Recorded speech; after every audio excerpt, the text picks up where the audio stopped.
I want to address how to erase difficult segments of anatomy. So right now we are looking at the section where the tibia ends and the femoral condyle begins. This can be difficult to differentiate, especially when the joint space is very narrow and the bones are essentially sitting on top of each other. As I scroll through here in the axial view, you can see it's not really clear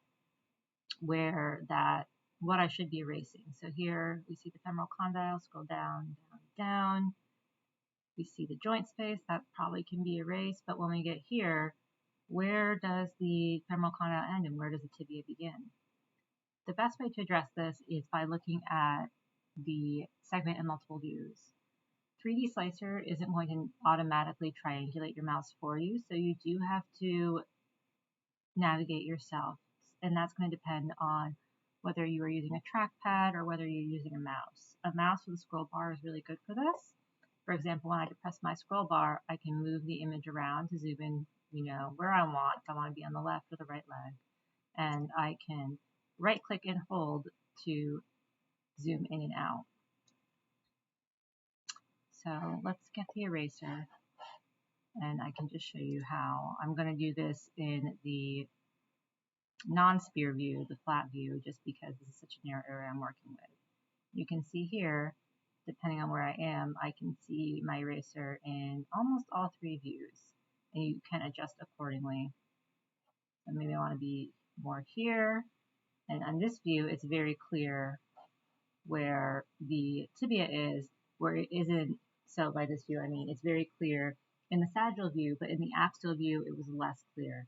So I can go ahead and start erasing those and feel more confident in what I'm erasing. We also have the popliteal artery back here, so I'm just going to get rid of that. And we also have a segment of the patella, which we can see because it's clearly attached, and it's also very visible in the 3D view. This can be the most time-consuming part of this process because it's going to depend on the image quality, and sometimes you really do have to go pixel by pixel. Like you can see here, this is probably a 2 to 3 millimeter slice. We only got rid of one stripe of anatomy. So this will take time, but the end result is worth it, depending on your application.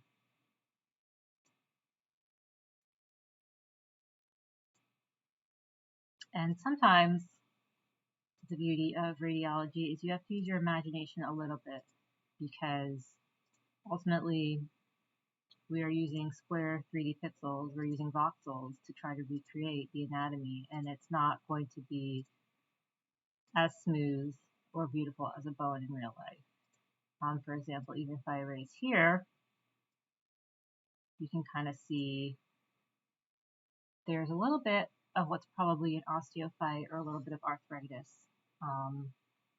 And is that important for my model or is it not? Well, for our purposes, probably not. So I could go ahead and erase this while keeping most of the tibia. And you can, most of the femoral condyle. You can see here I accidentally erased that segment, so I can go back and refill it, or I could use level tracing to try to recreate what I lost.